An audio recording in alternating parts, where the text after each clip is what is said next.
چمکانے والے میرا دل بھی چمکا دے، چمکانے والے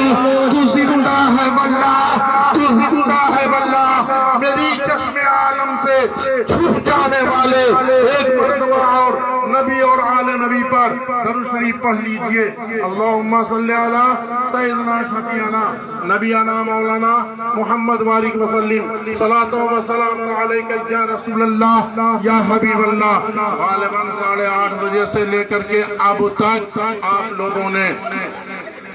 تقاریر بھی سماعت فرمائے ہیں، نظم کی صورت میں بھی، نثر کی صورت میں بھی، مگر سنو میرے دوستو، یہ محفل پاک اتنا متبرک اور اتنا محترم ہے، خدا شاہد ہے آج کی یہ محفل پاک جس نام نامی اس میں گرامی یعنی مختار صاحب کے نام سے یہ محفل پاک منسوب کیا گیا ہے، وہ تو مختار ہو گئے، آپ بھی سبحان اللہ سبحان اللہ۔ سمجھ میں بات آ رہی ہے؟ تو تھوڑا اطمینان سے بیٹھیے، کچھ آپ سے نصیحت کی باتیں ہو جائے۔ یہ ایصال ثواب کی محفل پاک ہے، میں نے آیت کریمہ تلاوت کی، هو الاول والآخر والظاہر والباطن وهو بكل شيء علیم۔ سب سے بڑا اللہ، اور کوئی ہے؟ اللہ سے بڑا کوئی ہے؟ سارے لوگ اس کو مالک مانتے ہیں کہ وہ رزاق ہے، وہ ستار ہے، وہ غفار ہے، وہ عادل ہے، وہ وارث ہے، وہ مالک ہے، یعنی اللہ ہی اللہ ہے۔ سب لوگ یہ جانتے ہیں کہ اللہ سے بڑا کوئی ہی نہیں ہے۔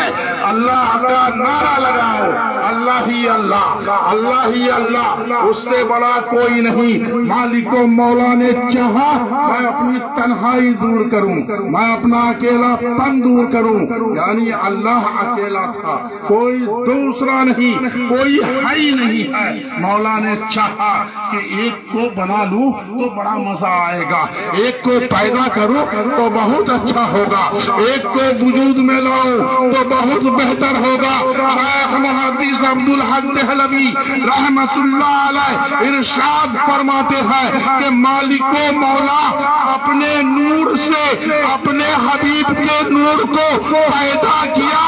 اور کہا انتا عشقی وانا عشق کا، تو میرا عشق ہے، میں تیرا عشق۔ بات سمجھ میں آ رہی ہے کہ اللہ نے اپنے نور سے نور مصطفیٰ صلی اللہ تعالیٰ علیہ وسلم کو پیدا کیا۔ پیدا اب کچھ بھی نہیں ہے، نہ آدم ہے نہ آدمی، نہ انسان ہے نہ انسانیت، نہ فرشتہ ہے نہ ملائکہ، نہ زمین ہے نہ زمان، کچھ ہے ہی نہیں ہے۔ مالک و مولا ہے، اپنے نور سے اپنے حبیب کے نور کو پیدا کیا اور کہا تو میرا عشق ہے، میں تیرا عشق ہوں، تو میرا محبوب ہے، میں تیرا محب ہوں۔ تو لا الہ الا اللہ بولنا، میں محمد رسول اللہ بولنا۔ نعرہ تکبیر، یا رسول اللہ، علماء اہل سنت زندہ باد، سنت کے اعلیٰ حضرات زندہ باد۔ اب ایک قدم آگے بڑھائیے، ہم انسان ہیں، کوئی شک کہیں بھی بلوائے آپ سے آپ بول سکتے ہیں ہم انسان ہیں، ہم آدمی ہیں، بول سکتے ہیں یا نہیں بول سکتے ہیں؟ ایسا تو نہیں دوسری چیز بولیے گا، نہیں، انسان ہے، انسان ہے، آدمی ہے، نام جو بھی ہو، زید ہو، بکر ہو، خالد ہو، عمر ہو، فاروق ہو، جو بھی نام ہو، نام الگ ہے، مگر آپ انسان ہیں، ساتھ ساتھ آدمی۔ تو آپ کہیں سے آئے ہوئے ہوں گے نا بھائی، آپ کے پاس سدرا ہوگا، نسب نامہ ہوگا، آپ بتاتے چلے جائیں گے میرے والد کا نام یہ، دادا کا نام یہ، پردادا کا نام یہ، فلا فلا فلا فلا، آدم تک آپ جوڑیں گے۔ آدم علیہ السلام تک آپ جوڑیں گے، اس لیے کہ سب سے پہلا آدمی، سب سے پہلا انسان آدم۔ اللہ رب العزت نے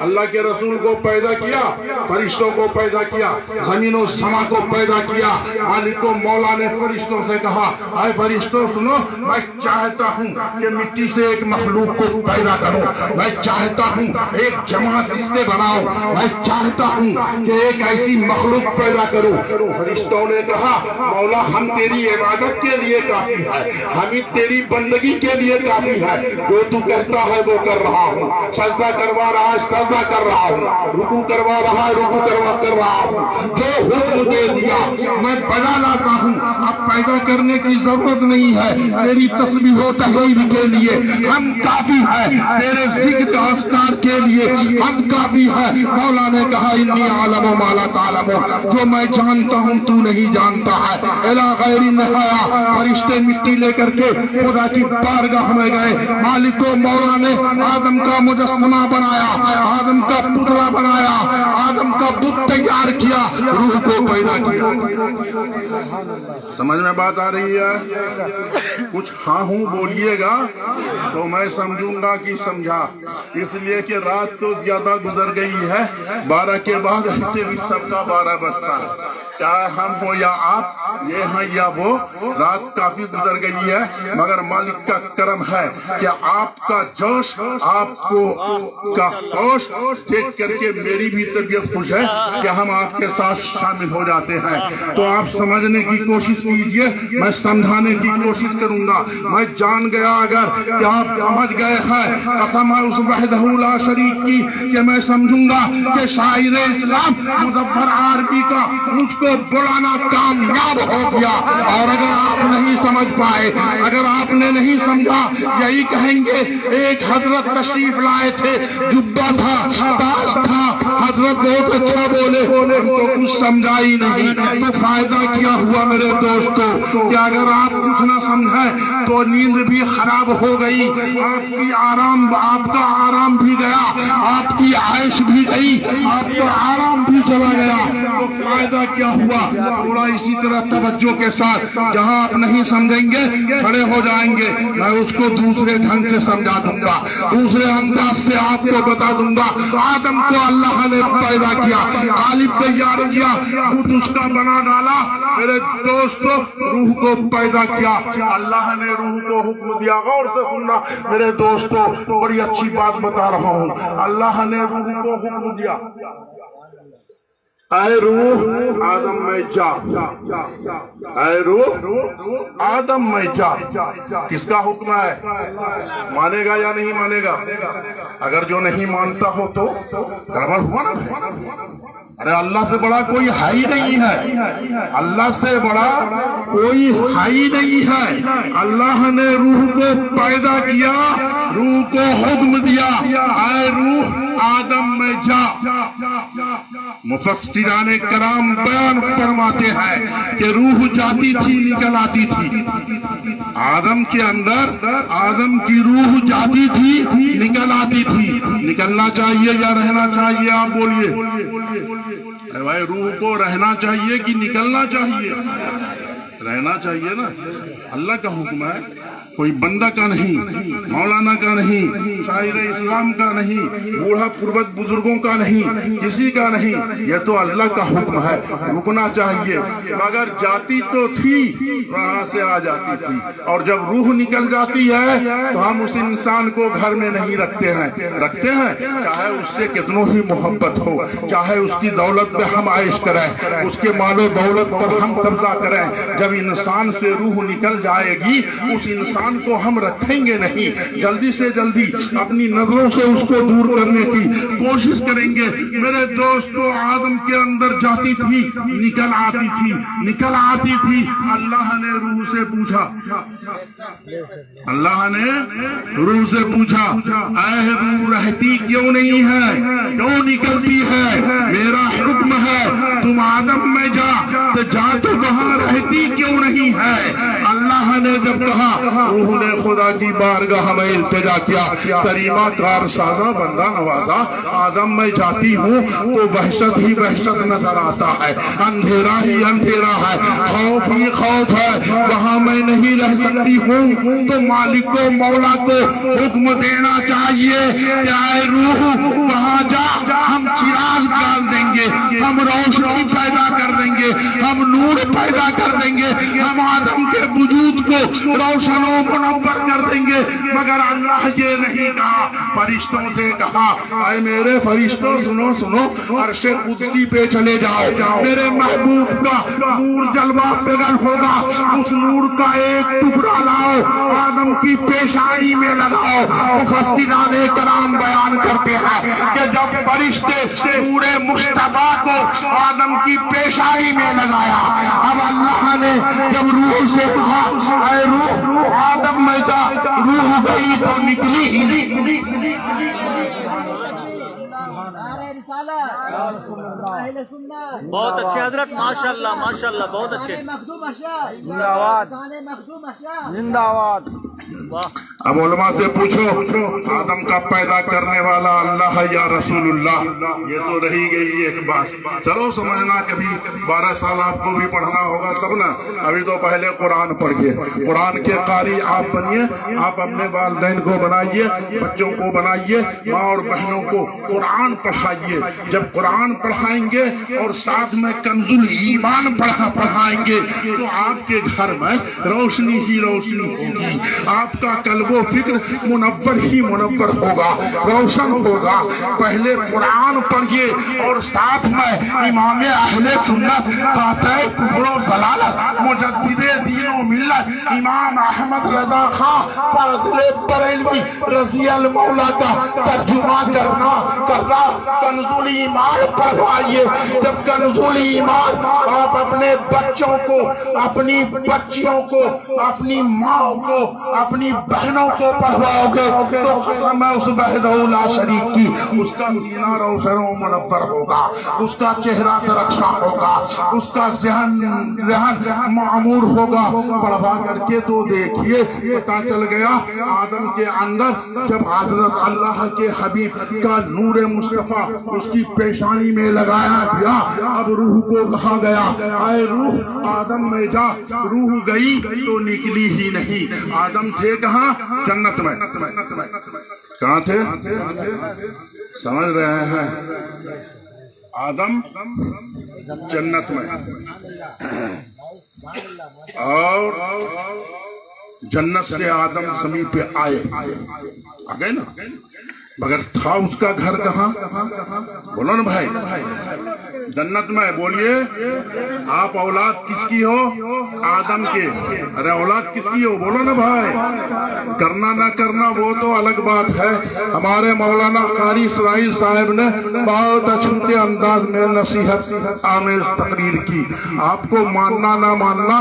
وہ آپ کی بات ہے مگر یقین مانو آج میں آپ کو منوا ہی دوں گا انشاءاللہ ایک مرتبہ درود شریف پڑھ لیجیے اللہم صلی علی سیدنا نبینا مولانا محمد بارک وسلم صلاۃ و سلام علیکہ یا رسول اللہ یا حبیب اللہ تو میرے دوستو آدم علیہ السلام تھے جنت میں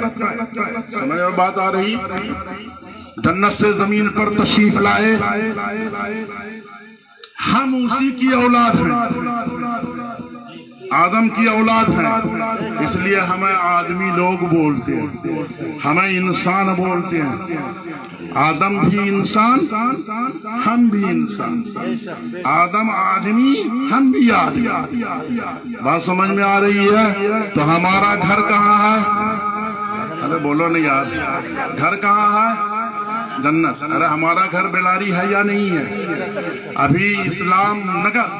نگر دلگوری شریف میں آ گیا ہوں تو ایسا نہیں کہ اسلام نگر کا ہو گیا ہوں دلگوری کا ہو گیا ہوں ایسی کوئی بات نہیں ہے 2 گھنٹہ 10 گھنٹہ 20 گھنٹہ 1 دن 2 دن یہاں رک سکتا ہوں پھر مجھ کو بیلاری ہی جانا ہے جہاں میں نے فرضی گھر بنا لی اس کے بعد تو جنت ہی میں جانا ہوگا میرے دوستو ہم جنت والے ہیں اور ہمیں جنت ہی کی طرف جانا ہے. مگر ایک بات بتاؤ میرے دوستو, آئے دن ہم اپنی آنکھوں سے یہی دیکھتے ہیں, آج ہمارا ابا مر گیا, آج ہمارا چچا مر گیا, آج ہمارا دادا مر گیا, آج ہماری دادی مر گئی, آج ہماری نانی مر گئی. میرے دوستو یہ حال ہے یا نہیں؟ جو بھی مرتا ہے خاندان چھوڑ کے مرتا ہے, اولادیں چھوڑ کے مرتا ہے, کم سے کم 70-80 انسان کو چھوڑ کے مرتا ہے. جب ایک انسان انتقال کرتا ہے, وصال کرتا ہے, جب اس کو ہم لے کر کے چلے جاتے ہیں دفنانے کے لیے, جب قبر میں اس کو دفناتے ہیں تو میرے دوستو ہر مردہ کے پاس اللہ کے رسول سبحان اللہ سبحان اللہ سبحان اللہ. ہر مردہ کے پاس چاہے وہ مرحوم کسی طرح کا کہیں کا رہنے والا ہو, کیسا ہو, اب آپ دل پر ہاتھ دھر کر کے بتائیے گا کہ رسول پاک کی زیارت آپ جب کرو گے تو کیا زنا کی حالت میں, معاذ اللہ, کیا شراب کی حالت میں, کیا فاسق و فاجر کی حالت میں, کیا بے نمازی کی حالت میں, ارے کم سے کم رسول پاک سے زیارت کرو, ایسا کرو کہ تم غلام مصطفیٰ بن جاؤ, غلام رسول بن جاؤ. میرے دوستو جب تم غلام مصطفیٰ بنو گے, جب تم غلام رسول بنو گے, تبھی تو ہاشمی سرکار کو پہچانو گے کہ یہ ہمارے آقا ہے, یہ ہمارے رہبر ہے, یہ ہمارے رہنما ہے, یہ ہمارے پیشوا ہے. میرے دوستو تو اللہ کے رسول سے ہر بندہ کو ملاقات ہوگی, چاہے وہ چھوٹا ہو, چاہے وہ بڑا ہو, چاہے وہ سیاہکار ہو, چاہے نکوکار ہو, کیسا بھی ہو, مگر قبر انور میں اس شخص کو زیارت مصطفیٰ کرائی جائے گی, چاہے مردوں کی صورت میں ہو, عورتوں کی صورت میں ہو, کوئی بھی ہو. میرے دوستو سب لوگوں کو زیارت رسول ہوگی. اب بتاؤ میرے دوستو, ایک بندہ ہے جو شراب پیتا ہے, اس کا عادی ہو گیا ہے, شراب کا مائکدہ جماتا ہے, خوب شراب پیتا ہے, مگر میرے ملت کے نوجوانوں اگر اس کا باپ اس کے سامنے آ جائے تو بچہ وفادار فوراً بوتل کو بغل میں چھپاتا ہے, دوست احباب سے کہتا ہے اے میرے بھائی, اے میرے دوست, میری لاج بچا لینا, میرے والدین سے شکوہ نہ کرنا, میرے والدین کو کہنے کی کوشش نہ کرنا, بھلے تمہیں 2-4 پیک اور اس طرح پلا دو, مگر میرے والدین سے گلا نہ کرنا. ایک وفادار بچہ کا یہ پہچان ہوتا ہے کہ شراب تو پیتا ہے مگر ماں کے سامنے نہیں پی سکتا ہے, باپ کے سامنے نہیں پی سکتا ہے. تو بتاؤ ملت اسلامیہ, جب آپ والدین کے سامنے شراب نہیں پی سکتے ہو تو شراب پی کر کے رسول پاک کے رخ زیبا کو کیسے دیکھو؟ نعرہ تکبیر, نعرہ تکبیر, نعرہ رسالت, مسلک اعلی حضرت حضور کا آمد, حضور کا آمد مرحبا, حضور کا آمد مرحبا. زندہ باد, زندہ باد, زندہ باد. تو کچھ بات سمجھ میں آئی؟ ارے کچھ سمجھا آپ نے؟ میں یہ نہیں کہوں گا کہ نماز پڑھنے کے لیے چلو, ارے آپ پڑھو گے آپ کامیاب ہوگے, اگر آپ جنت کے طلبگار ہوگے آپ کو پڑھنا ہے, رسول پاک کو آپ کو دیکھنا ہے, آپ کو پڑھنا ہے. میں کیوں کہوں کہ آپ نماز پڑھو, کیا نہیں جانتے ہو میرے دوستو فقہا کا یہ استدلال ہے کہ اگر زنا حرام نہ بھی ہوتا تو ایک مرد کامل اس کو حرام ہی سمجھتا, شراب اگر حرام نہیں ہوتا تو ایک مرد کامل اس کو حرام ہی سمجھتا. آپ اپنے اماموں سے سنتے ہیں کہ نماز پڑھنا چاہیے, پڑھنا چاہیے, اچھی بات ہے. اچھا ایک چیز اور بتائیے, جمعہ میں لوگ نماز پڑھتے ہیں نا؟ ارے پڑھتے ہیں یا نہیں پڑھتے ہیں؟ پڑھتے ہیں جمعہ میں اکثر لوگ پڑھتے ہیں. مزدور مزدوری چھوڑ دیتا ہے, کاروبار والے دھندا چھوڑ دیتا ہے جی, اور ماشاءاللہ پہلی صف میں نماز پڑھتا ہے.